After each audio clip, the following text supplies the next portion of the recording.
Unboxing tayo ng accessories ng mga kakatiels. Dumating na yung order ko from Lazada. Katulad niyan, ceramic feeder for birds.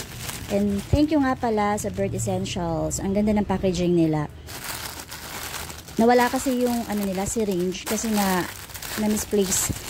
Kaya in-orderan ko ulit sila ng extra syringe para pag pinapakain sila, mas madali. Katulad din yan, hindi kasi ako marunong mag-whistle, kaya in-orderan ko sila ng whistle. Umorder kami ng whistle para madali sila matrain. Lalo na ako, hindi ako marunong mag-whistle. Hindi sila makikinig sa akin. At nga pala, in-orderan ko na rin pala sila ng mini rechargeable pen light. Para paggabi, madali silang makikita. Kasi hindi sila sanay na walang ilaw, lalo na mga babies pa yan.